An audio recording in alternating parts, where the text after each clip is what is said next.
The budget hearing is literally just a hearing. It is not, you won't find council members responding. We will hear what the comments are, and then we will close the hearing, and we will deliberate again at our next budget retreat, which I will give that date at the end of the hearing. So as you're speaking, at the end of speaking, if you don't hear us say anything, don't get upset that we're not saying anything. It's just a hearing for us to have on the record. All right?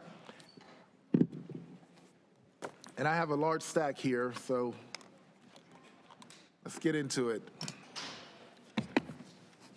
Chris, we'll have just 2 seconds. Yes, I'm sorry. Well, ready for the staff. Good evening, Mayor, Mayor Pro Tem, members of council, Christina Reardon, Director of Budget and Management Services. This is a public hearing to receive comments on the development of the FY 2025-26 budget and the FY 2026 through 31 capital improvement plan.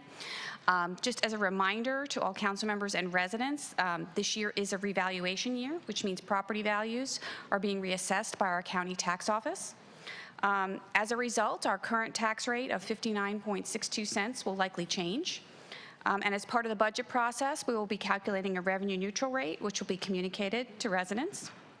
Budget staff are actively working with city staff and the city manager to develop next year's budget. And the city manager will present his proposed budget on May 19th, including the new proposed tax rate. We will then hold a second public hearing on June 2nd to gather comments before the budget's final adoption on June 16th. All public hearing comments have been fulfilled with this item, and budget staff are here to listen and hear any comments or questions.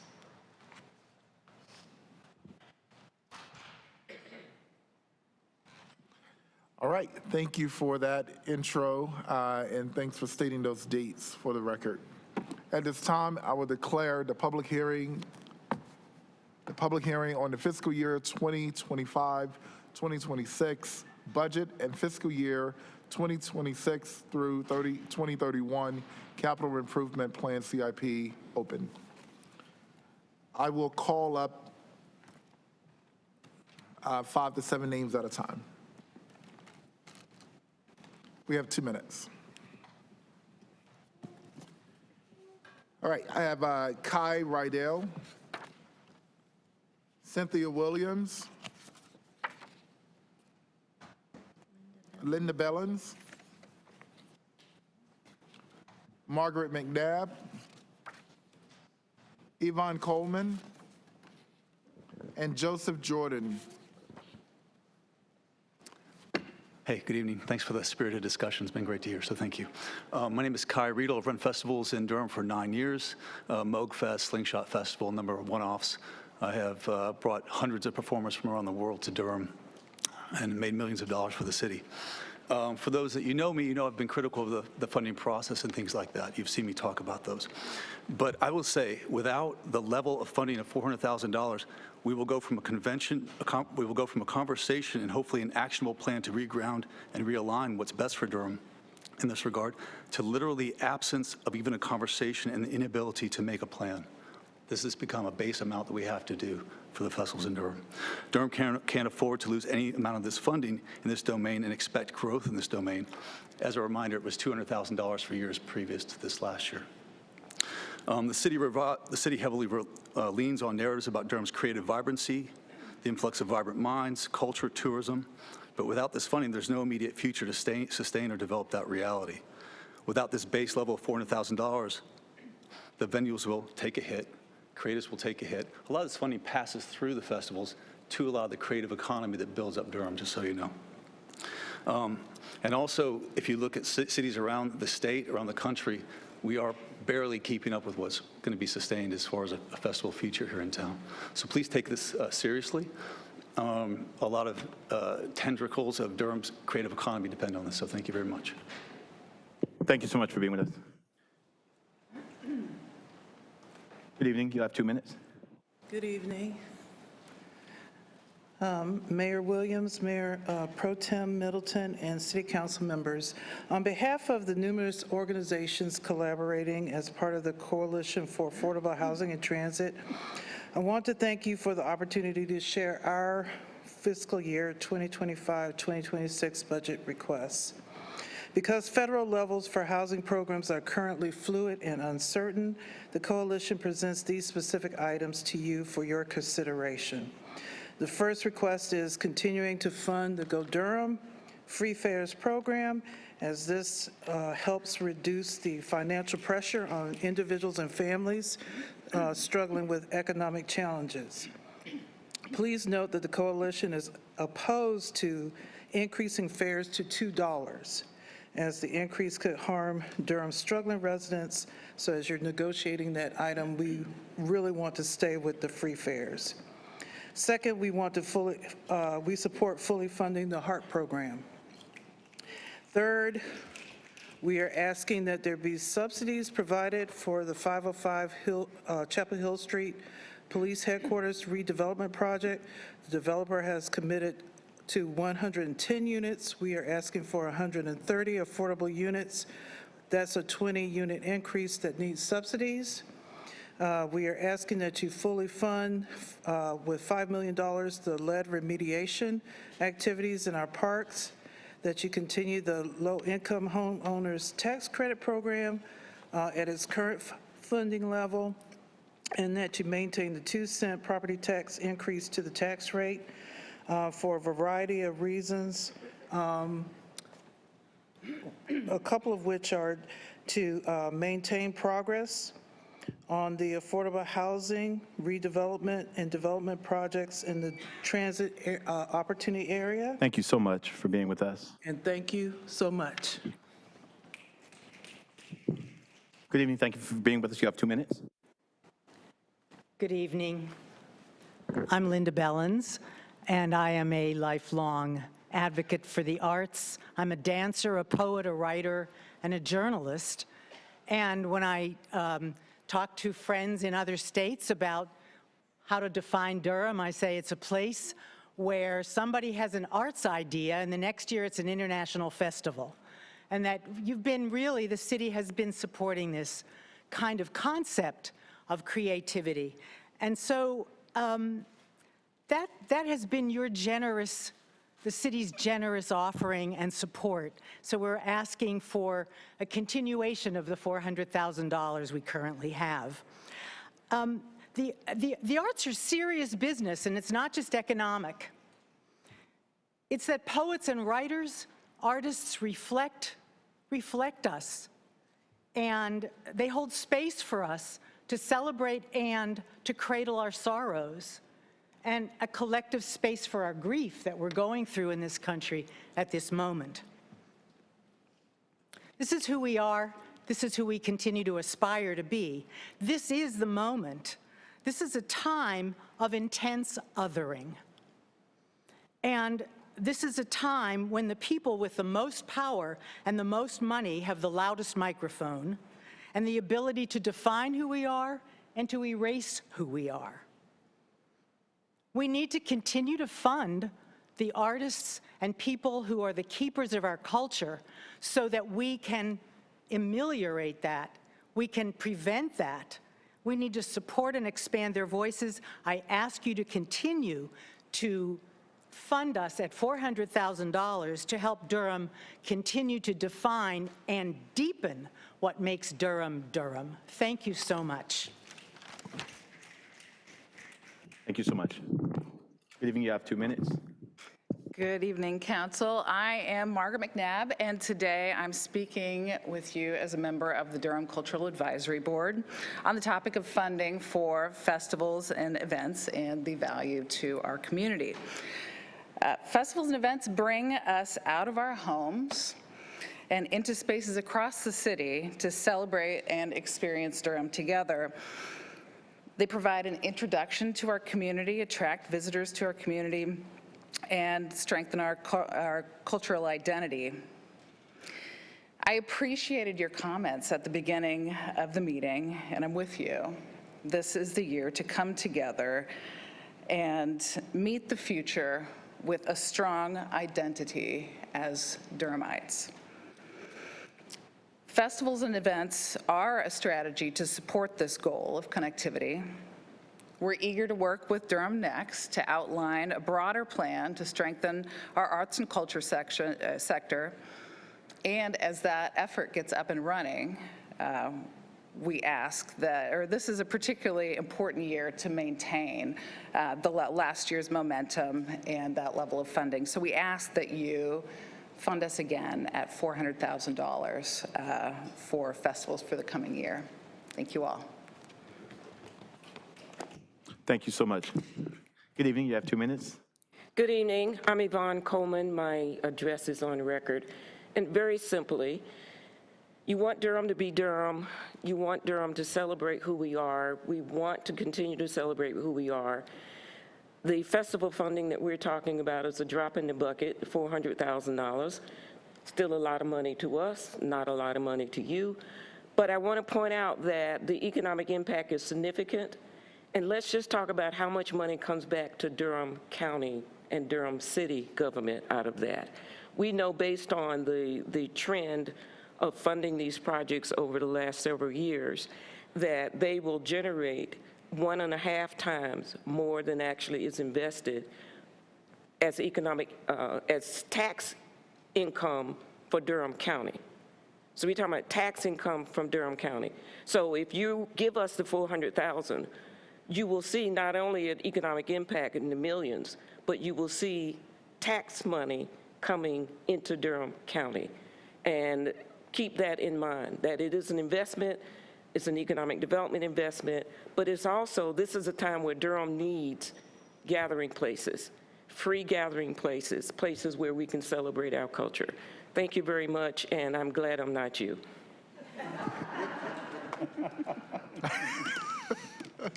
Thank you so much for being with us. You have 2 minutes. As you're coming up, let me just call the next 3 names. Aya Shabu, Chris Roxborough, Reckless Roxborough. I messed your last name up, so I just call your Twitter handle. Sorry. Leslie St. Dre. Ruth. Just gonna put my glasses on.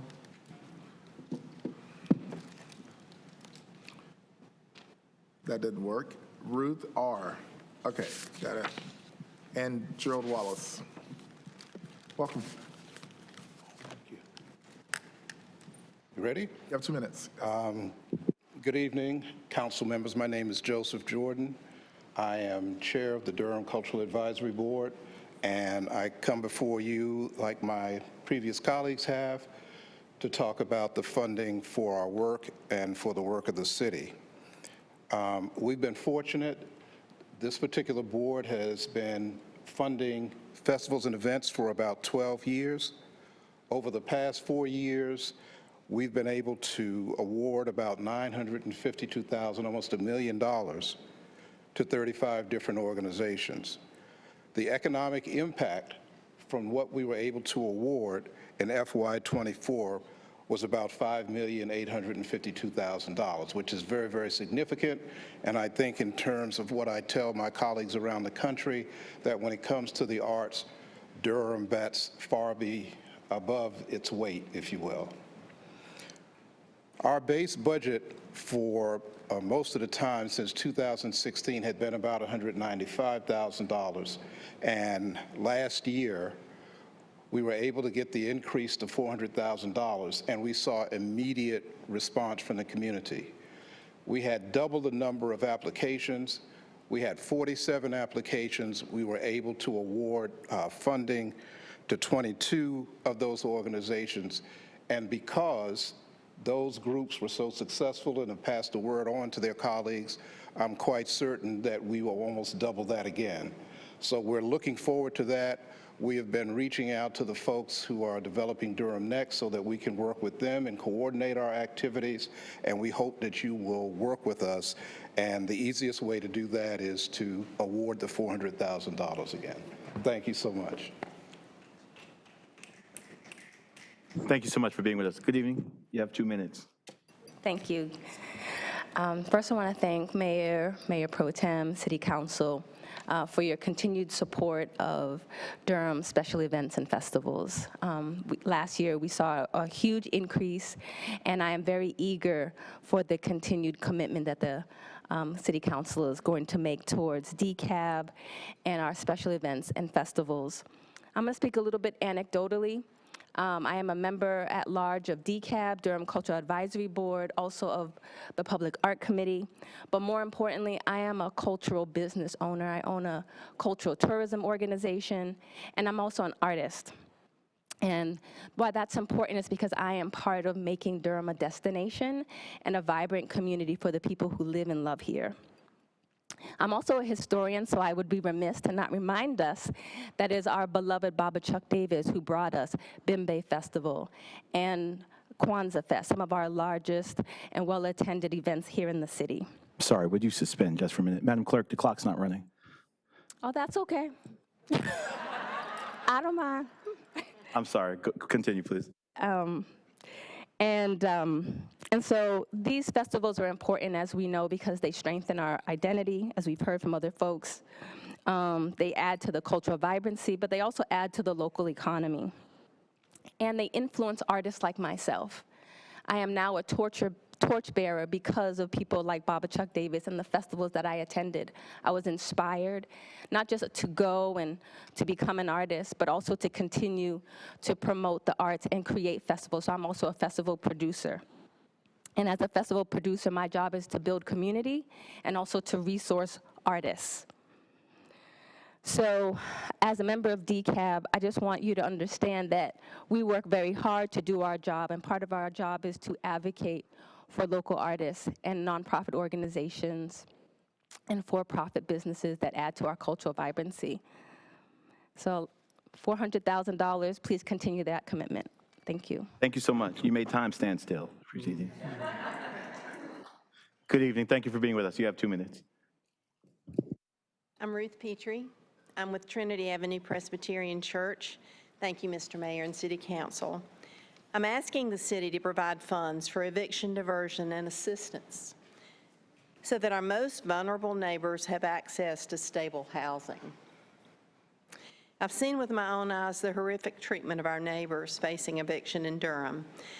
Our neighbors often miss work, arrange for child care and transportation in order to attend hearings that sometimes prove to be landlord error, among other things. Among the DHA residents facing eviction between 2016 and 20, 91% were people of color and 79% were female.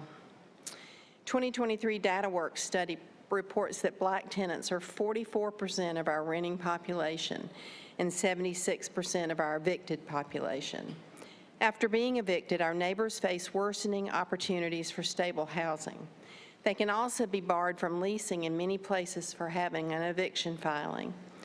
Durham Human Relations Commission reports that Durham County has the highest number of evictions per capita than any of the 5 highest populated counties in North Carolina. You can help us prevent eviction. Please find the money for eviction diversion and assistance. Quoting Matthew Desmond from Evicted, if incarceration has come to define the lives of men from impoverished black neighborhoods, eviction was shaping the lives of women. Poor black men were locked up. Poor black women were locked out. Thank you. Thank you so much for being with us. Good evening. You all have 2 minutes. Thank you, City Council members. My name is Chris Perelstein. I won't hold it against you, though. Thank you. Here to talk to you about street safety when it comes to the budget priorities. I'm very happy about the progress we've made. Things like the Vision Zero coordinator, the traffic study and 25% design that was recently approved for 2A in Roxborough. But we do need to move to broad implementation of safer designs throughout our city. I'm a little bit disappointed that funding for 2A streets didn't score higher on our budget priorities. On Thursday, you're going to hear from Lauren Grove, our Vision Zero coordinator, about an action plan, and spoiler alert, part of that's going to be about our high injury network. It probably won't surprise you that that is essentially a map of our NCDOT streets. Fixing our NCDOT streets is the opportunity to actually get the ball rolling on meeting our Vision Zero goals that we have, 0 deaths by 2045. All the plans and studies don't mean anything if we don't take action. Recently, we saw the cost of these dangerous designs on 35-mile-an-hour Roxborough Street between 2 schools. We had one crash that cost 2 lives, 1 person was critically injured, and 2 people were seriously injured. This is more than 5% of last year's traffic deaths which is just as high as our gun deaths now.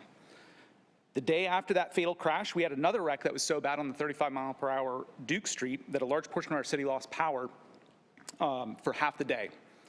These accidents also incur costs in terms of infrastructure and property damage, along with the emergency response, which NCDOT does not pay for. We do. I view this as a litmus test. If we can't save lives solving one of the most straightforward problems in our city, where we have the power to do, we can change our streets, we can negotiate with NCDOT to take these back and do them better, how are we going to tackle the far more complex issues like housing affordability or gun violence? These deaths are just as important, and the impacts on people are great. And so I hope that we'll consider re-upping the priority there on getting these streets fixed. And it's not just my street, it's all of our streets throughout our community. Thank you. Thank you so much for being with us. Mr. Wallace, as you come forward, I'm going to ask our next cohort of speakers to line up. Leslie St. Dre, Ruth Petrea, Dana Campbell, Charles Campbell, Sarah D'Amato, and Gregory Williams, please.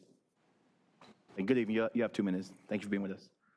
Good evening, Mayor, Mayor Pro Tem, council members, City Manager Ferguson, and esteemed guests. My name is Gerald Wallace. I am both a proud City of Durham employee and a member of the Executive Board of the City Workers Union UE 150. Tonight, I stand before you to bring attention to critical concerns regarding our upcoming budget, concerns that directly impact the hardworking employees who keep our city running. For years, city employees have gone above and beyond in their duties, often taking on additional responsibilities to ensure the work gets done. Yet, when it comes time for evaluations, many of us are constantly rated as merely effective with no opportunity to be recognized as a higher level. Some managers have even told staff achieving a higher rating requires extensive documentation, which they do not intend to complete. This is not just discouraging, it is disheartening as well. When employees dedicate themselves to their work, take on extra duties, that commitment should be reflected in their evaluations. Recognition fosters moral, and when employees feel valued, their quality of work only improves. Secondly, we urge you to consider how the living wage ordinance is calculated. Currently, it is based on the housing costs from the past 4 years, excluding the most recent years. However, housing costs continue to rise at an alarming rate while our wages do not keep pace. We ask that the city adjust the policy to consider the most recent 2 years of housing costs. Doing so will raise the minimum wage to $24.54 this year, an increase that would make a real difference in the lives of city employees. As a full-time employee who works 2 additional jobs just to support his family, this adjustment would be life-changing. It would allow me to step away from a part-time job, granting me the precious opportunity to be more present for my children, to attend their sporting events, to be there for their milestones, and to truly be the parent they deserve. I appreciate your opportunity, allow me the opportunity to speak tonight, and I hope you take these concerns to heart. Thank you for your time, and may God bless you. Thank you for being with us. Good evening. You have 2 minutes. I'm Dana Campbell. Thank you for letting me speak tonight. I'm a volunteer at Trinity Avenue Presbyterian Church Emergency Assistance, their Emergency Assistance Ministry, and I'm asking the city to provide funds for eviction diversion and rental assistance. Research shows that eviction is creating a public health and safety crisis across the country. I'm not speaking about my own health or safety. My concern is for those who live in communities with high eviction rates. Durham is one of those places. We may be a great city, but we have an eviction problem. Eviction is positively associated with crime. Renters with low incomes and renters of color have few housing options and are forced to live in neighborhoods with higher instances of poverty and poorly managed properties. Landlords who engage in extractive management practices, such as frequent eviction filings and property disinvestment, they contribute directly or indirectly to the crime problem. Simply put, their practices increase opportunities for crime while undermining community cohesion.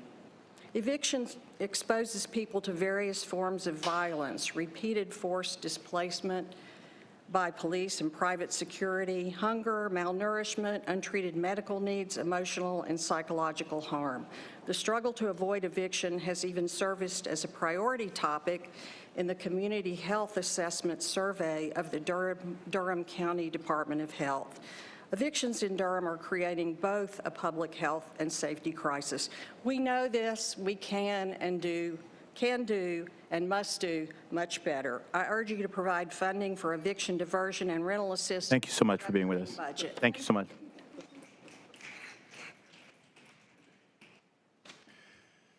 Good evening. You have 2 minutes. I'm Charles Campbell. I'm also a volunteer at the Trinity Avenue Presbyterian Church Emergency Assistance Ministry. A number of us are here tonight because all of us who have volunteered in that ministry know the increased demand for rental assistance. And we've heard the stories of people desperate to avoid evictions. And people are being sent to us because the federal funds have dried up.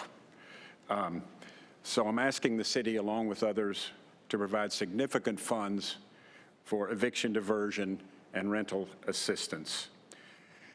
My angle is that providing these funds is an important means of addressing homelessness. According to a study by UNC Greensboro, 65% of tenants in Durham County experience some duration of homelessness after an eviction.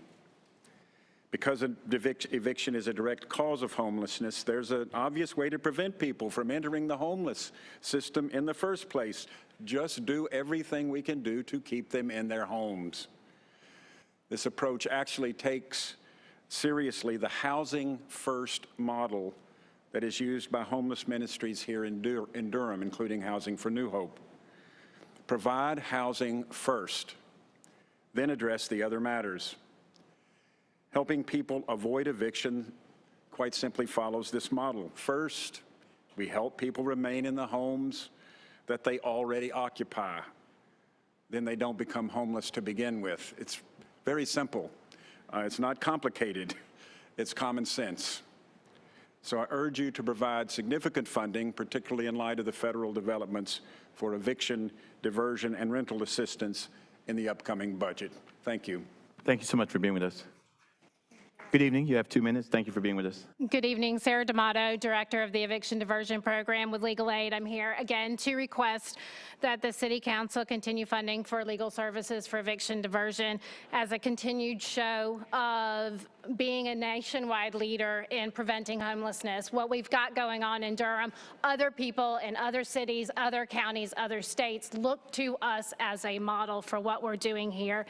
With all the recent job losses in Durham right now and cuts to Medicaid, food benefits, and the rates of eviction are only going to continue to increase. And recent studies show that's even more concerning now, too, is that the number of working homeless is continuing to grow. And sadly, these people often go uncounted when there are considerations for services for the continuum of care.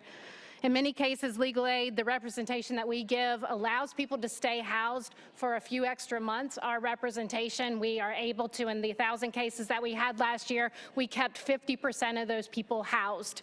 And so our services help keep the city, the residents housed, and this is a big savings to the city when you look at the added benefits.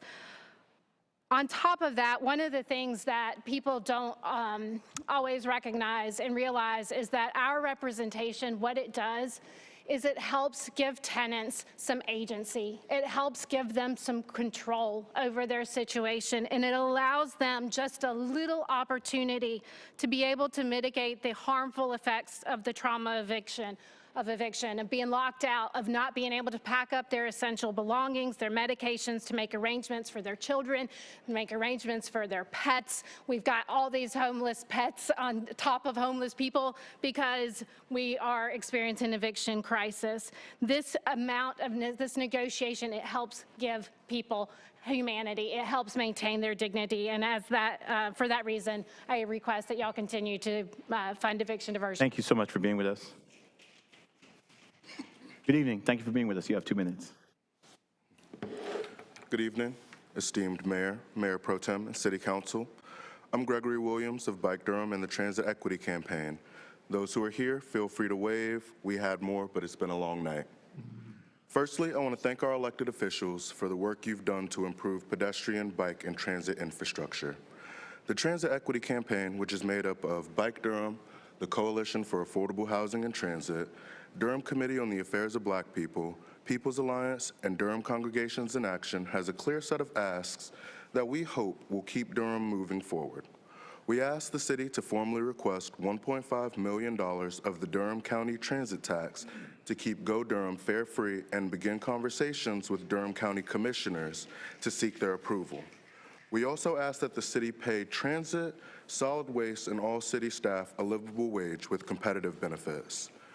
We also ask the city to fully fund the Vision Zero action plan to ensure our streets are safer for everyone. This includes completing the two-way conversion of Roxborough and Mangum. This is an essential step towards Vision Zero because getting to and from the library or City Hall safely should not be a life or death situation.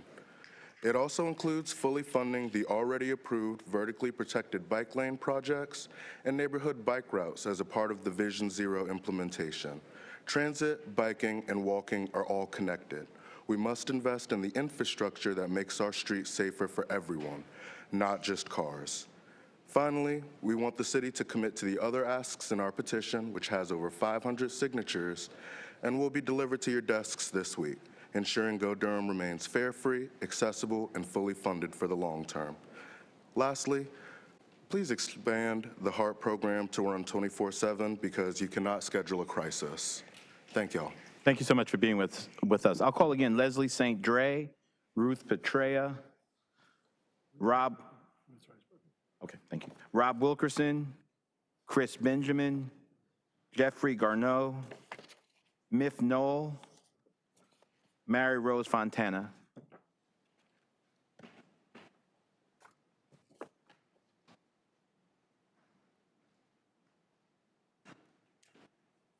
Come on up. Thank you for being with us. Good evening. You have 2 minutes.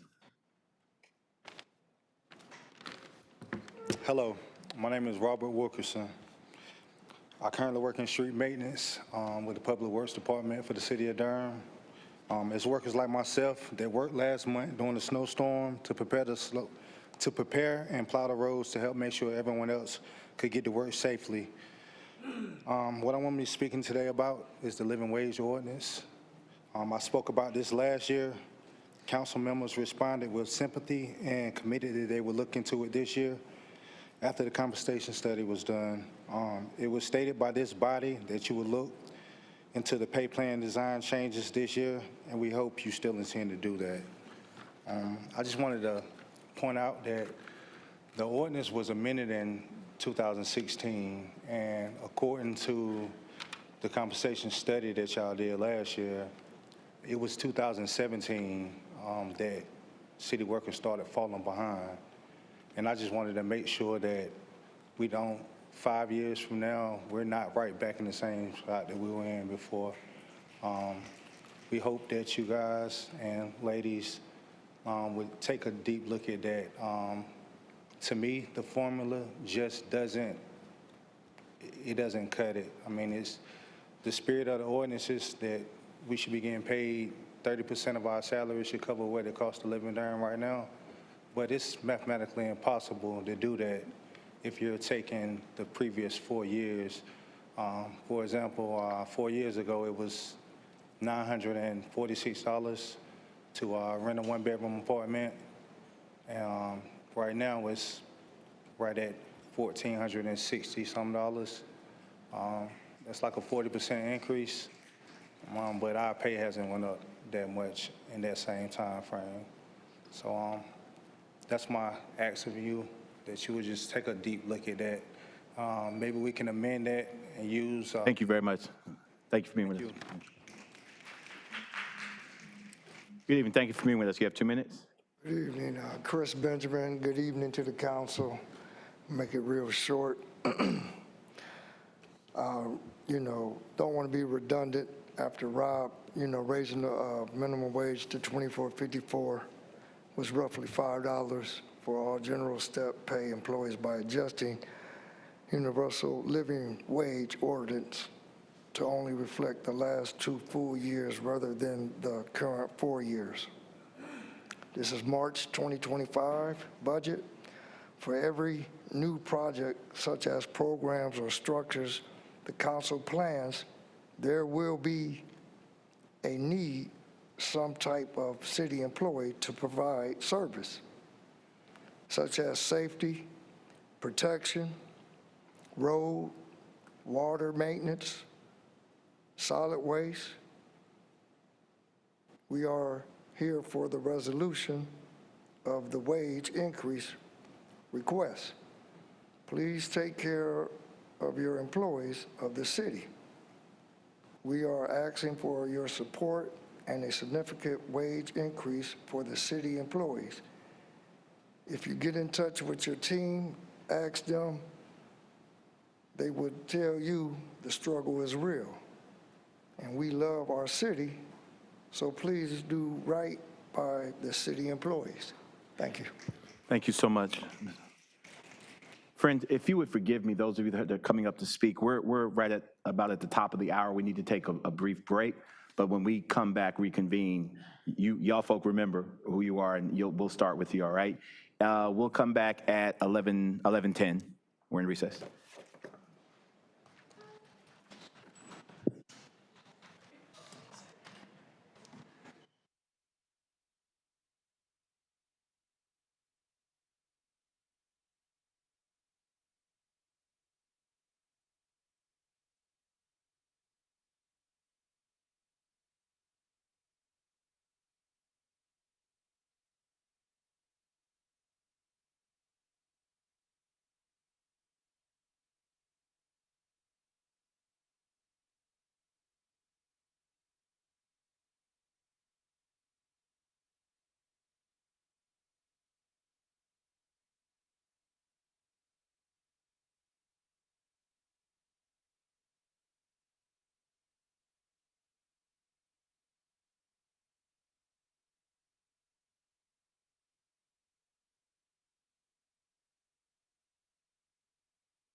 Everyone in Durham should be able to find a home they can afford. That's why Forever Home Durham is creating affordable, livable, and inclusive communities for low to middle income residents. From renting to owning, Find out how the city is helping more people find homes right here in Durham. Learn more at foreverhomedurham.com.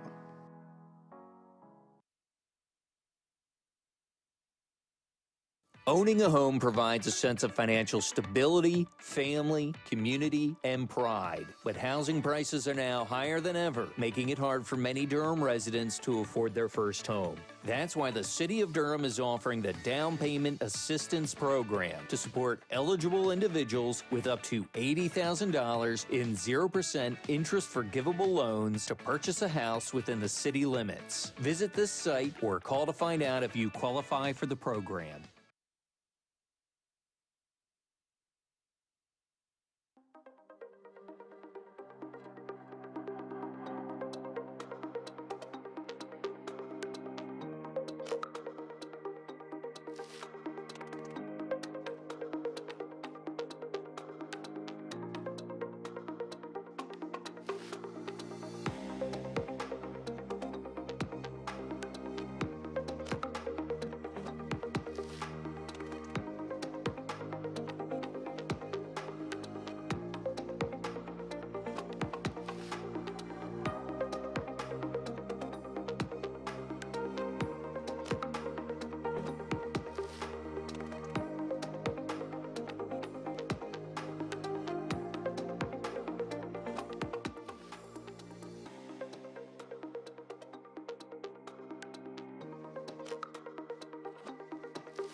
Friends, it's a 2-minute warning. 2-minute warning. Are we on? 2-minute warning.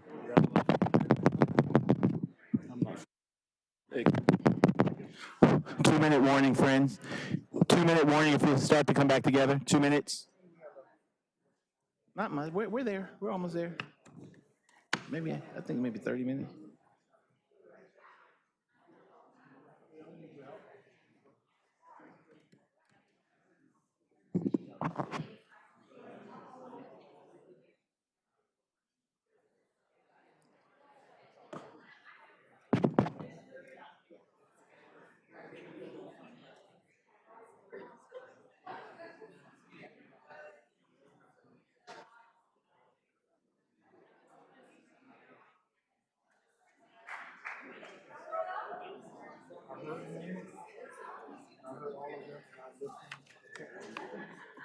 But you know where I stand. Don't start a conversation off as if you are not.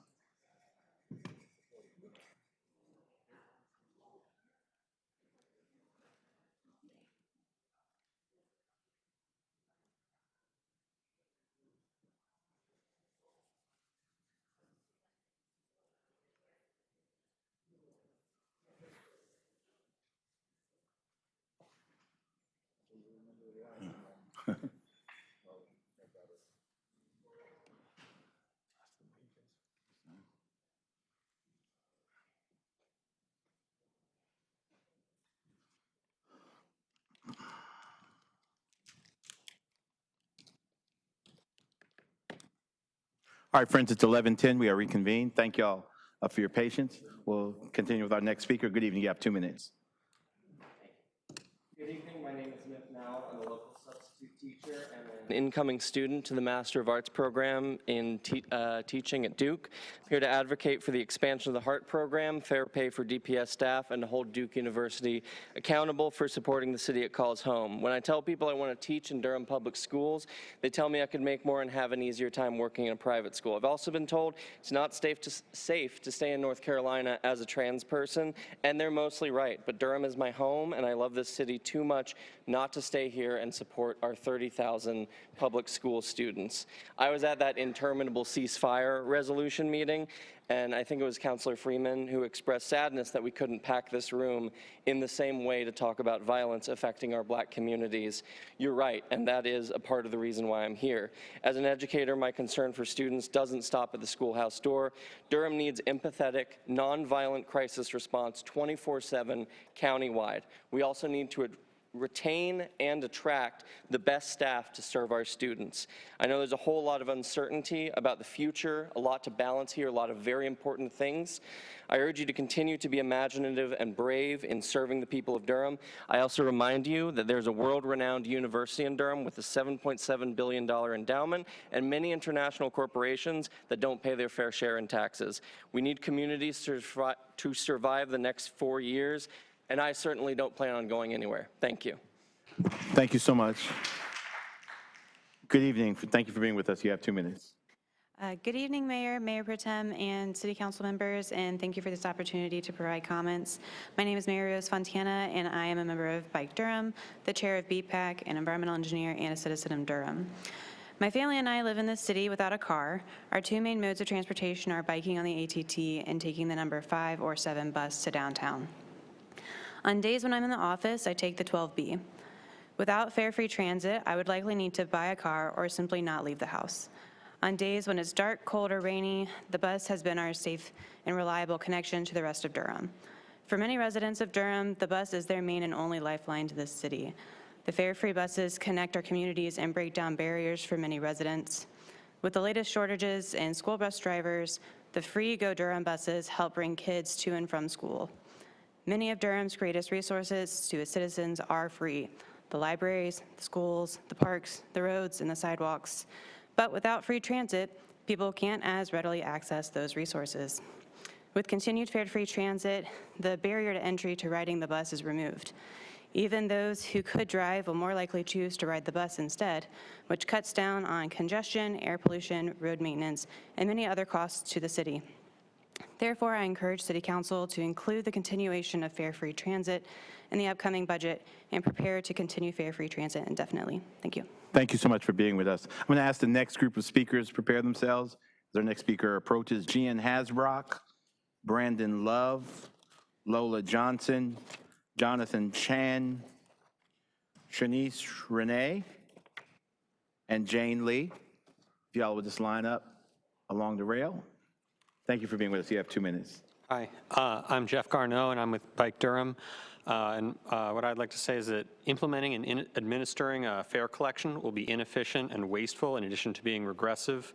It adds complexity and bureaucracy for the bus riders who may then need to interact with like a card system or like have exact change or and so forth, have some kind of like reduced fare system.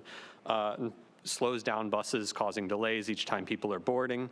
So that's my thing on buses. Additionally, I would encourage you to keep Vision Zero moving forward. Recommend full funding for Vision Zero, prioritizing the conversion of Roxborough and Mangum to two-way streets. Thank you for your time. Thank you so much for being with us. Good evening. You have 2 minutes. Thank you for being with us. Good evening, esteemed council members. Unlike my colleagues, I'm not here to ask for a specific line item. I'm Jan Hasbrook. I'm a 43-year resident of Durham and chair of the Government Affairs Committee of the Durham Regional Association of Realtors. We advocate private property rights, a proven way to bolster a community's spirit and equity. That equity has risen an average of $200,000 as we have emerged from the chrysalis of the pandemic. Those in power on the federal level are the fruition of Reagan's quip that he wasn't trying to destroy government, just make it so weak he could drown it in the bathtub. Don't let them drown Durham. Private property rights are positively framed by municipal services. I encourage you to be courageous and robust in putting together your budget and outlining capital improvements that now, more than ever, are required to protect the rights of private property. Thank you. Thank you for being with us. Good evening. You have 2 minutes. Thank you for being with us. Hi, my name is Jonathan Chan, and I work at a local credit union that focuses on building ownership and economic opportunity for all. So I naturally think about investments that bring economic returns to people and communities. Our city is unfortunately not built for people, but for cars. And according to AAA, car ownership is a $10,000 a year burden on every owner's shoulders, and it disproportionately taxes poor folks. The fiscally responsible decision for Durhamites is to invest more for public transit. The fiscally responsible decision for Durham is also to invest in public transit. Whereas maintaining every mile of road is a fiscal drag to the city, I applaud the road bond that passed, but the way to spend less on roads is to have less cars on the roads. We can do this by investing more in public transit, sidewalks, and bike lanes. Fare-free buses will help us get there. Funding more transit routes for folks who live outside of the city core will help us get there. Delivering complete streets will help us get there. Investing in mobility is fiscal responsibility. Durham deserves world-class transit so that we can also see nature and parks just like Seattle. So, that's it. Thank you so much. As our next speaker approaches, I'm going to ask our next group of speakers to prepare themselves. John Sherman, Lee Huber, Raina, it appears to be CJJ, Karthik Sundaramurthy, Letitia Fesisan, and Alan Freyer. Good evening. Thank you. You'll have 2 minutes. Thank you for being with us. Hello, Council. My name is Lola Johnson. I make sandwiches for a living. I'm here to advocate for the expansion of HART to be a 24/7 service, to put HART into our schools. I'm also here to advocate for the continuance of free fare for our public transportation, and also to provide a livable wage for our public transportation. I'm originally from Philadelphia. We don't play about the bus. I take it very seriously. If you've ever started a week with like less than $10 to your name, you know how essential it is to have like fare, and being able to have free fare has been like a legitimate, it's been a weight off my shoulders, and it's definitely a weight off the shoulders of people who are in much worse conditions than I am, and I would implore us to keep that a thing. More so, the people who drive these buses are frequently doing a very thankless job, and I think they should be paid more, and they should have like a livable wage. In the city, looping back to HART, the risk of coming off a little gauche, I believe in people, not cops. I believe in empathetic and very holistic solutions to people's care. I believe we need to have 24/7 crisis care because you can't schedule a crisis. Moreover, I do think they need to be placed in schools with our most vulnerable people who are very unsure of their place in the future and need care more than ever. I wasn't very proud of North Carolina when I first moved here. I'm starting to be a little bit proud of it. I'd like to be prouder.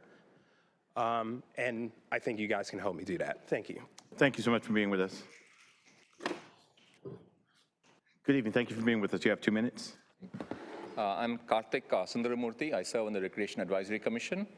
Honorable members of the City Council, Mayor Pro Tem, I appreciate the opportunity to speak in support of increased funding for Durham Parks and Recreation. Our parks, trails, recreation programs are essential to our city's quality of life, and maintaining them should be a priority. While I understand the need for budget adjustments, I urge you to allocate additional funding, remove restrictions on maintenance funds, and approve the department's request for additional staff. Durham's population is growing rapidly, and the demand for parks and recreation services is rising. However, our total park acreage remains lower than comparable cities, and staff resources are stretched thin. The current operations and maintenance teams is just not enough to effectively maintain parks, fields, trails, and public spaces across the city. This is going to be in your Thursday comprehensive plan that you're going to attend, but I wanted to put this to you so you have that. You're looking forward to that meeting on Thursday when you're being presented with the Parks and Rec comprehensive plan. Additional staff are critical to ensuring routine maintenance, timely repairs, and overall safety for park users. Funding restrictions also create barriers. So the half penny currently limits the projects to under $100,000, except for playgrounds and bathrooms, and prohibits repairs at recreation centers or new amenities. So these restrictions prevent DPR from making necessary improvements where they are needed most. Removing these limitations would allow for greater flexibility in addressing urgent maintenance and facility upgrades. Durham already spends more on deferred maintenance than peer cities, but that's not enough.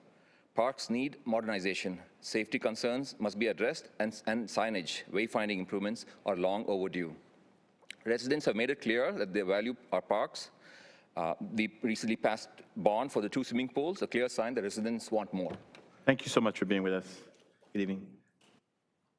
Good evening. Thank you for being with us. You have 2 minutes. Hi, good evening. My name is Raina Rusenko, and I'm a Durham resident and a volunteer with Carolina Jews for Justice. I'm here to ask you to fully fund the expansion of HEART so that it covers crises 24 hours a day, 7 days a week. I'd like to share that I recently had to navigate finding help for a friend my age who I attended school with here in Durham 30 years ago. Specifically, she's been living in another state and after a stroke lost full mobility, lost her job, and then could not retain her housing. Late one Saturday evening last month, she began posting on social media that she needed an urgent welfare check, as she found it impossible to navigate her local welfare and homelessness services, and her mental and physical health were declining. I thought of HEART and its community response teams, which are unarmed teams that can respond to calls for people in situations like hers. I also thought of the follow-up offered by HEART's Care Navigation Team, which can help connect people to the support they need and be invaluable to people in positions like hers. Knowing what I know about HEART, I tried to find a comparable crisis response service in her city, but there were none. Her friends and I were texting each other, debating whether we should call the police for help, but we knew that doing so could put her in much greater immediate danger. Ultimately, the best we could do was give her the address of an NGO and hope she could find the means to travel there the next Monday. However, in truth, even though we have community response and care navigation teams in Durham, these services end between 9 p.m. and midnight each night. So even if she had been here in Durham, she would have had to wait until the next day for help. I've visited HEART's live dashboard, and I've seen the stories there that provide incredible testimony to the many profound ways that HEART's Care Navigation Team and community response teams have helped people under a wide range of circumstances. All of us deserve these levels of care. However, it is imperative that we have access to these responses day and night. I want that for my neighbors across Durham 24 hours a day, and I say this knowing that I want it for myself as well. Thank you so much for being with us. Good evening. Thank you for being with us. You have 2 minutes. Good evening. My name is John Sherman, and I'm here to voice my strong support for fully funding Durham's Vision Zero action plan, the conversion of Roxborough to two-way traffic, and continuing fare-free transit for Go Durham. By adopting the Vision Zero plan, Durham can take meaningful steps toward improving road safety and ensuring that no one has to fear for their life just to go about their day. To that end, I want to highlight a great thorn in the side of anyone concerned about traffic safety in Durham, and that is Roxborough. Roxborough is a high-speed road, perhaps not in intent, but certainly in design and in practice, with a 35-mile-an-hour speed limit that seems to be based only in wishful thinking. Quite unfortunately, this was made painfully clear just a mere 10 days ago with a vehicle crash on Roxborough that claimed 2 lives and injured 4. This road, along with Mangum and their spiritual twins, Duke and Gregson, put pedestrians, cyclists, and drivers in danger. By converting it to two-way traffic, we can take a major step towards making our streets safer, calmer, and more accessible for everyone. Road diets save lives, narrow lanes save lives, and I strongly urge the council to fund the two-way conversion of Roxborough Street, fully fund the Vision Zero action plan, and once again, continuing fare-free transit for Go Durham. Thank you. Amen. Thank you so much for being with us. Good evening. You have 2 minutes. Hey, y'all. Hi, City Council. Letitia. I wanted to come up here and ask for fully funding of HART, but I just can't only speak about that, being a parent that lost her child in the street to gun violence. I haven't heard much about gun violence up here. I want to make sure that we're staying focused on what we said we were going to focus on, which was gun violence. We lose our kids every day. I hope that we are thinking about ways to curb this or prevent this and not just talk about this. We need action. I have had a gun rally, and I have spoke with many of y'all. I sent emails about alternative living for our youth. I think that we do give them a lot of tools and a lot of good tools to use, but we also throw them back into those bad environments. And once you throw them back into them bad environments, how do y'all expect them to use them good tools? Just like y'all come in to y'all superiors and y'all do what y'all supposed to do in front of y'all superiors, right? But as soon as y'all get back home, y'all get comfortable, y'all take off y'all shoes, y'all relax, and that's what they do. They use the tools as long as they're in front of us, but once they're not in front of us and we put them back into them unhealthy environments, they start to do what's inside of those environments. So I hope that we take a chance and look at alternative living for our youth and not just to lock them up for alternative living, but put them somewhere that's safe and healthy with guidance. If anyone want to hear any more about that, I send y'all emails, and I'm here. I'm trying to plug in. I'm trying to be a part of the solution, not the problem. But I do want to hear. I don't want to keep wasting my voice to come up here and talk. Thank you so much for being with us.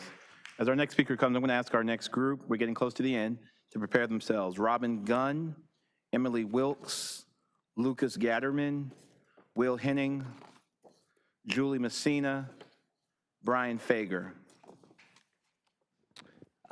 Mr. Mayor, Mr. Mayor Pro Tem, members of the council, good evening. My name is Alan Fryer. I'm the president of the Durham People's Alliance.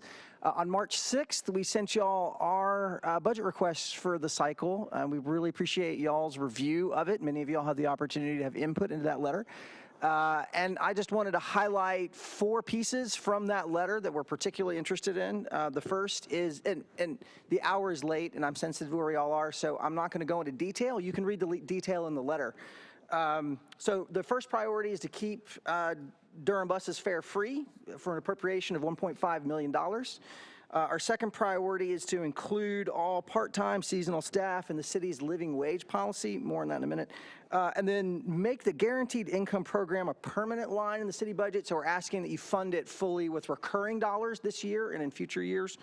And then lastly, we urge y'all to remove barriers to spending down the down payment assistance program. Our understanding is that y'all funded that generously and fully in previous cycles, but the money is still there and there have been barriers to distributing that. So we're happy to work with y'all through whatever administrative process needs to happen to get those dollars to help prevent our eviction crisis. And lastly, just speaking as Alan Fryer, not as the People's Alliance, I would echo the folks from UE 150 who called for reevaluating the Durham city living wage policy, the way you calculate that living wage. I'm sensitive to the budget. I know there are constraints to that, but if we're going to revalue the property values, now's the right time to reevaluate what the wage is for the living wage policy for city workers. So thank you. Have a good night. Thank you for being with us. Good evening. Good evening. Thank you for being with us. You have 2 minutes. Thank you. Hi, I'm Robin Gunn, and I'm a member of Trinity Avenue Presbyterian, and I'm a mom. I am going to speak to you on funding eviction diversion programs and rental assistance. 2 nights ago, I was loading groceries into my car when a man came up and asked if I had money to give. This is an unfortunately common occurrence in Durham, but what he had with him genuinely surprised me. He was pushing a shopping cart with 2 school-age girls in it. If you can see where a community is headed by looking at the health, safety, and opportunity of its children, then where is Durham, the city of medicine, headed? Let's look at our kids. Children represent more than 40% of all people facing eviction over the course of every year. In fact, 30% of children living in families below the poverty line experience eviction by the time they're 15. The kids who are evicted give up the basic necessities that keep them safe and healthy: their bed, heat and air conditioning, a locked door at night, neighbors, teachers who know their name. Being forced to leave home is a major life trauma that damages a child's emotional and physical well-being for years after the eviction. These kids go through academic decline with significantly lower scores across all cognitive assessments, a difference equivalent to a full year of schooling, a pandemic of loss every year. And because trauma causes damage, the cost of poor quality housing is high. It's associated with high levels of depression, anxiety, and aggression from elementary school through young adulthood. If an ounce of prevention is worth a pound of cure, the city of medicine needs to triage our kids now. Durham has the first aid kit, but do we have the will? Thank you so much for being with us. Have a good evening. Thank you. Thank you for being with us. Good evening. You have 2 minutes. My name is Emily Wilkes. I'm the Associate Pastor for Public Witness at Trinity Avenue Presbyterian Church. And I'm here with several church members, or was, asking the city to fund eviction diversion, rent assistance, and the homelessness prevention strategy consultant. You've heard from and will hear from others about why preventing evictions is a worthy investment. So being a pastor, I do want to frame this issue theologically. There's a parable in our tradition known as the Good Samaritan. Several people walk past a man beaten on the side of the road until one person, the Good Samaritan, finally stops to help. But Martin Luther King Jr. himself actually had misgivings about this story. He said, "I'm tired of seeing people battered and bruised and bloody. I want to pave the Jericho Road, add streetlights, make it safe for passage by everyone. I don't want to be a Good Samaritan." Our rental assistance ministry has borne witness to the worsening housing precarity in Durham as city-funded rent support ran out at the end of last year. We're tired of seeing people battered and bruised. We don't want to be a Good Samaritan. We want to see dignified housing conditions for all. So among the many worthy programs that need funding, like fare-free buses and the HEART program, we ask that you not forget about eviction diversion. All of you have the leverage and tools in your tool belt to fix up Jericho Road. So while we commit to continuing to stop the bleeding where we can, we ask you not to neglect the tools that you have to protect Durham's most vulnerable residents. Thank you. Thank you so much for being with us. Good evening. You have 2 minutes. Awesome. Thank you all. Thank you, City Council members. Thank you, Mayor Pro Temp. Thank you, Mayor. I know it's past my bedtime, so I can only imagine how y'all are feeling, so I'll try and keep it quick. So my name's Lucas Gatterman. I'm also with the Trinity Avenue Presbyterian Church, and I am a renter and a new resident to Durham, having moved here in August of this past year. Now, while I'm new to Bull City, this has become my home, and I love my home, but if y'all have never been a renter here, it is incredibly challenging. So just to give you a big statistic, as you probably all know, the fair market evaluation for a 2-bedroom apartment has increased 72% in the last 5 years. Coming from a young professional, it's really, really absurd. I'm just on the edge of being cost burdened, and that's even when I am not in a more precarious situation, such as some folks. So in looking at that, when 45% of your population are renters, this makes housing not just an issue, but a ticking time bomb, especially when there's a 12% vacancy rate here in Durham. While Durham has the important low-income homeowners relief program, this does not address the realities that 74% of renters are cost burdened, with this rent being greater than 30% of their overall income. There need to be an equivalent protection for renters who shoulder the burden of the city's property taxes increasing significantly after the newly released evaluations. As we move forward through these budget hearings and towards the fiscal year of 25 and 26, I would like to remind the council that for families in Durham, the rent that they have has to eat first, and they need rental assistance and the politics of abundance. Thank you all. Thank you so much for being with us. Good evening. You have 2 minutes. Hi. Can you hear me all right? Go for it. All right. My name is Will Henning. Thank you all tonight. I appreciate you guys hearing us all. This is my first time, so I'm a little nervous. Sorry if I ramble, but I'm going to try to keep it quick. I want to advocate for Go Durham to keep its services fare-free. I think that is absolutely imperative. It enables people to be mobile and to access all parts of our city. I think that it's important, obviously, socially and culturally, but also economically. When you have people able to come down to the city or go anywhere in the city freely, they will do so more, and I think that that just promotes more business and spending, which is good for the economy, apparently. And I also want to say that when you build developments 5 miles away from downtown Durham, you got to have infrastructure and transit that is able to get people downtown or wherever they're trying to be. It's great to have dense housing. I think that that is an incredibly important thing. But when you build it 5 miles away from where we're standing right now, and you live in a car-dependent society where you can't get anywhere without a car, you can't walk because there's no sidewalk, you need to have transit. And I think that fare-free transit promotes ridership. And I think getting people on buses and getting them exposed to that public transit is absolutely important because they become aware of how useful and how available it is. And so, yeah, I just want to support that and make sure it continues to be free. I also want to support Mangum and the other street. Yep. Yeah, that one. Thanks. I want that project to be supported. Thank you so much for your time. Thank you so much for being with us. And as our next speaker comes, I'm going to ask our last cohort of speakers to prepare themselves. Damian Gu, Aliza Nagrati, Michael Gallagher, Molly Flo, Stella Adams, Elizabeth Arant, Ann Rebeck, and Nwandi Nandi Smith. Mayor Pro Tem, City Council members, thank you for the opportunity to speak and for your attention to this important budget work. My name is Julie Messina, and I serve as a volunteer with the Durham Parks Foundation, and I'd like to ask you for just a half penny. Namely, I would like to ensure that the half penny for Parks and Trails stays at its current rate rather than being reduced. The projects this fund has supported since adoption in 2015, namely Parks and Trails maintenance and improvement, is still very necessary. Our parks still need so much attention. Durham Parks and Recreation continues to receive fewer funds than necessary to maintain parks and trails, much less all the new amenities that Durham Park users need.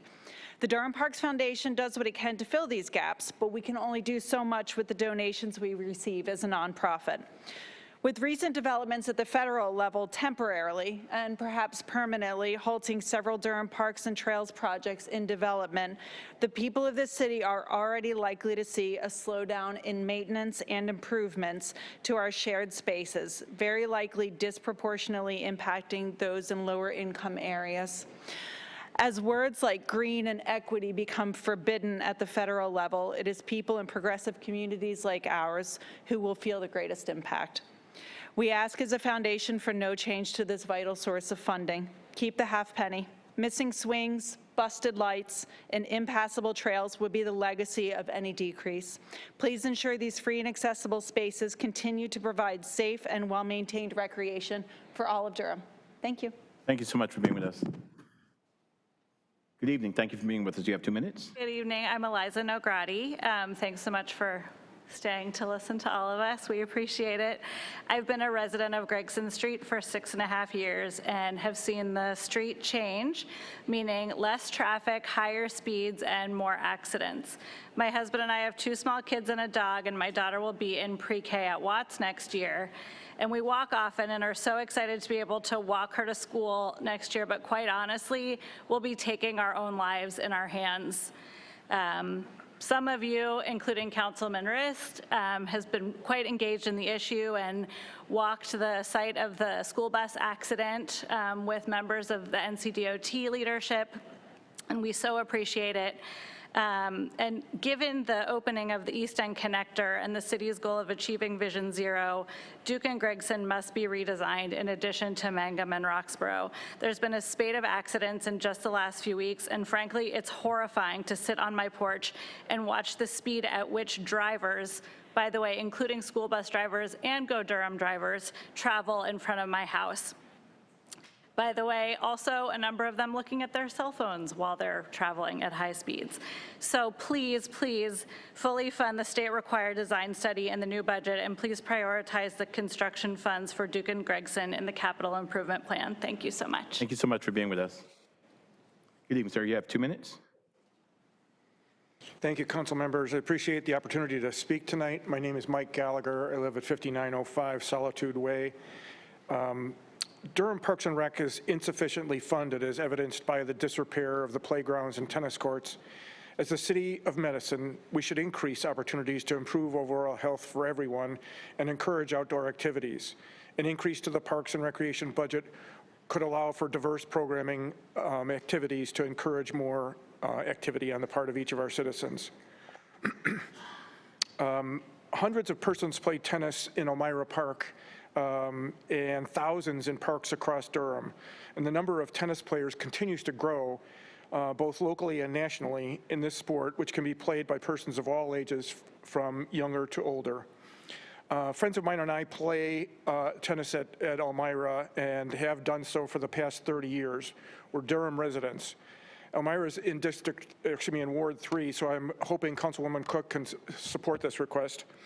I have folks here with me, Tony Parham, Chris Foster, and Tammy Hood, also folks who are residents and play there at Elmira.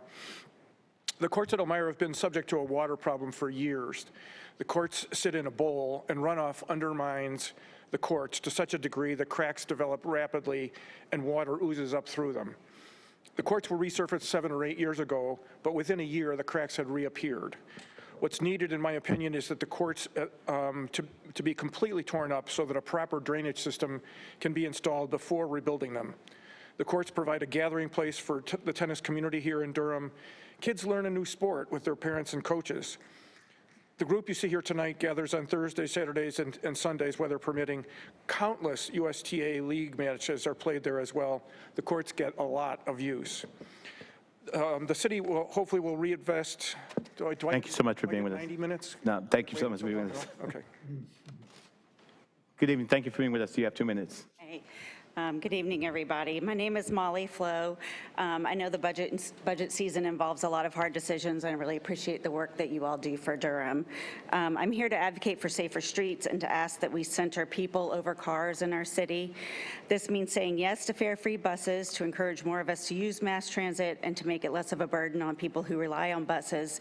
It also means redesigning roads that we know are very dangerous to make them safer for all users.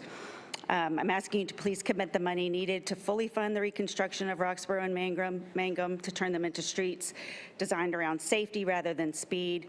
The recent fatal crash in that area shows how dangerous the current traffic patterns are. Gregson and Duke Streets also urgently need to be redesigned around safety. I know you're aware of the recent school bus crash in October, and there have been several frightening accidents since then, including cars that were turned over on sidewalks, power knocked out for surrounding blocks. The design of Duke and Gregson streets make them look like wide open one-way speedways, but these streets are regularly used by workers waiting for city buses and by school children walking home from school or from their school bus stops, as well as by dog walkers and drivers. By sheer luck, the recent crashes there have not involved fatalities. I'm asking that you fully fund the design study for Duke and Gregson in the new budget, and that you prioritize construction funds for Duke and Gregson in the capital improvement plan before our luck runs out. Thank you for your consideration. Thank you so much for being with us this evening. Good evening. Thank you for being with us. You have 2 minutes. Hi, my name's Ann Rebeck. You all have a lot to think about. Thanks for being here so late. And thank you all for being here so late. Well done. I'm grateful tonight to the volunteers of the action teams for People's Alliance for deeply understanding the issues about which they advocate. I'm grateful to the membership who voted on the budget issues and to the volunteer board for moving forward with these important budget requests. I hope City Council members have had time to review the PA budget request for fiscal year 26. I'd like to take this moment to lift up 2 items PA included in our budget letters. The down payment assistance program and the guaranteed income are both included in this year's budget. PA strongly encourages the council to track the spending of these allocated funds. In the case of guaranteed income, we advocate for the funding to be continued in fiscal year 26 and to be a permanent part of the budget for the city moving forward. Both of these unspent line items will have a direct impact on the lives of Durham residents right now. We look forward to watching these funds go out to the qualified Durham residents quickly to offer the needed economic support and equity. Thank you. Thank you so much for being with us. Good evening. Thank you for being with us. You have 2 minutes. Good evening. My name is Stella Adams, and I'm a resident of Durham. I've got a lot of things I got to get on your plate. $5 million to continue the remediation of the 6 parks that had lead contamination. The state government said it takes $10 million. You only allocated $5 million last year. You need to do the other 5 this year as priority number 1. Continued support for eviction diversion programs. Fare-free Durham, must have fare-free transit, must get my sidewalks in Bragtown, must get my 15-minute bus route in Bragtown. We need to have Vision Zero to protect lives. We also need to do increase the HEART program to 24/7 because that saves lives. We also need to focus on lighting, sidewalks, and infrastructure that makes communities safer so that we can cut down on environmental things that create the environment for gun violence to take place. You can hide, and we need to build and protect our parks and recreation programs. We need to support workforce development opportunities for our young and our youth. We need to create opportunities for everyone in Durham, and we need to use our budget to build a better Durham. Thank you. Thank you so much for being with us. Good evening. You have 2 minutes. Thank you for being with us. Hi, good evening. My name is Elizabeth Arand. I'm a Durham resident. My address is on file. I want to echo pretty much everything that's been said tonight. I really appreciate all the community members who have come out to speak about these needs. I want to add one more voice to the call for funding eviction diversion and rental assistance. It's not a news flash that Durham has a housing affordability crisis, and it's much easier to keep someone housed than to get someone housing once they become homeless. There's a domino effect where homelessness affects employment, childcare, education, family relationships, health, causing more problems that pile up and make it even harder to find housing. I know multiple homeless parents who are afraid of reaching out for what assistance is available for fear of losing their children, because that does happen. So I want to echo that call. I also want to support fully funding the expansion of the HEART program to be 24/7 throughout the city in Durham, and to put HEART in public schools. HEART is an innovative, progressive, and effective program that fills a gap in community services that's too often otherwise filled by armed law enforcement response. HEART provides real solutions to the unmet physical and mental needs of our community members, and those needs don't go away when the sun sets. In fact, people are often in greater need of support at night with less access to public spaces, increased isolation, greater availability of mood-altering substances. We would never think of having a fire station or paramedic team that only functions during business hours. Community safety should be a priority around the clock. Please take this opportunity to build a better future for Durham. Thank you. Thank you so much for being with us. Good evening. Thank you for being with us. You have 2 minutes. Hey, thanks for having me. My name is Nandi Smith. I'm here to encourage you to pour into the heart of Durham by fully funding the Community Safety Department's HEART program that over 2,000 neighbors have signed a petition and 50 businesses have demanded for you all to fund it 24/7 citywide. I invite you to think about coordinating with the county and Durham Public Schools, as many people before me have highlighted the need for HEART to be beyond the city limits and in our schools, and tend into the future generation of Durham. Since 2022, HEART has responded to over 25,000 emergency calls with overwhelmingly positive feedback. And Durham neighbors deserve to have access to it because you can't 24/7 because you can't schedule a crisis. I invite folks online and watching this video to scan this little QR code I have to sign the petition, and I'll hold it up as I speak. We need crisis and care and tend into the needs that are connected to safety in Durham, including but not limited to some of the priorities I heard tonight, including housing, including transportation and livable wages. And so I'm asking you to fully fund HEART in the next budget cycle, but remind you that we need HEART and a commitment to our unhoused population and prevention strategies. We need HEART and continued fare free Go Durham buses. We need HEART and a livable wage for all Durham city workers, including part-time workers, so they can live in the city that they work in. All of these issues are interconnected and are important for the basic needs of those in Durham and our city of Medicine. So again, I invite you to sign this petition to expand HEARTs so it can be in the range of the city, the county, and Durham Public Schools. You can also go to the link bit.ly / have a heart 25 to sign the petition and uplift your voice if you can't stay here this late at these very late Monday city council meetings. Thank you. Thank you so much for being with us. Thank all of you. I've exhausted all of the cards that have been given to me for this public hearing. At this time, I'm going to yield back to the mayor. Thank you so much. Sorry it's so late. Toby Lippin, can you hear me? Toby Lippin? Mr. Mayor, there's no Toby Lippin in the queue. All right. Chi, are you still online?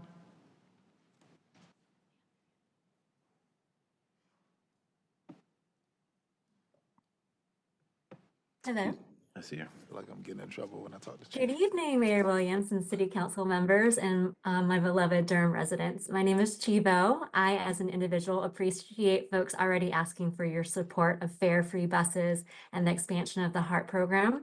However, tonight I'm here as a board member of Families Moving Forward, a nonprofit dedicated to supporting families experiencing homelessness in Durham. Families experiencing homelessness are increasingly struggling in Durham. Among the few nonprofit organizations in Durham supporting unhoused people, Families Moving Forward provides temporary housing, case management, and essential support services to help families transition to stable, permanent housing. However, the need far outweighs the resources currently available, and we are concerned that resources will be depleted as federal funding continues to be at risk. We are encouraged to see that the council, you all have rated homeless prevention, day shelters, affordable housing loans, as well as holistic measures supporting affordable living as high priority in our budget. And we hope that you continue to consider prioritizing funding eviction diversion, emergency shelter, and long-term housing solutions with wraparound services. And by investing in these critical programs, we can create pathways to permanent housing and self-sufficiency for all families in Durham. And we hope to continue to see Durham's budget reflect our values and its greatest needs, especially ensuring we take care of all of our neighbors. So thank you for your time and support and the hard work that I know you all do in making Durham great. Thank you, Chi. Mr. Mayor, there's a Leslie St. Dre. I read her card, but I do see her in queue online. Leslie, can you hear me? Yes, I'm here. Hi, Leslie. You have 2 minutes. Welcome. Thank you. Thank you. I'm Leslie St. Dre. I'm a Durham resident and a parent with kids who will attend DPS starting this. So I do want to encourage you, pardon me, to fully fund HEART 24/7 and also urge our county commissioners to fully fund those efforts to expand it countywide and in our schools. On a different note, I'm here as a longtime housing justice organizer with over a decade of experience working with housed and unhoused tenants. So I want to echo the priority of funding deeply affordable permanent housing. The only thing that ends homelessness is a home. And the HEART team knows and faces this truth with the residents they serve every single day. There are proven solutions that we can and must implement now. We can identify and allocate vacant city-owned lots for community-led safe sleeping and safe parking sites.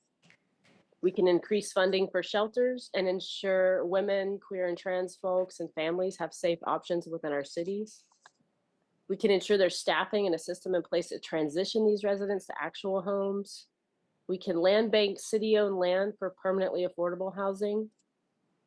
We can increase displacement relief funds, including eviction, low-income mortgage, and tax relief. We need a comprehensive impact study of the currently drafted UDO before a vote for it on how it will drastically and permanently change and displace folks in the heart and soul of the city. We need to pass a social housing bond for community and tenant-controlled or owned permanently affordable homes and shift all the money away from the police and city's homeless sweeps to the aforementioned transition plan that prioritizes safe sleeping, shelter, and ultimately permanently affordable housing. And I just want to note under the Fourth Amendment, taking or trashing personal property when it isn't abandoned is city theft. We must stop that practice. We need to have a heart for all of Durham, provide skilled unarmed services, and prioritize our residents' basic needs. Thank you, Ms. St. Dre. That's your time. Those are all of the speakers that I have. All of the cards are exhausted over there, correct? Yep, by my reckoning. Yep, All by my right. reckoning, yes, sir. Last agenda item. Thank you all to our city workers. Thank you, everyone. Thank you to our HEART team, and thank you to our officers who are saving the city right now. Thank you to everybody who came out tonight. I am going to officially declare this public hearing closed. We're not doing it again. And we are officially adjourned.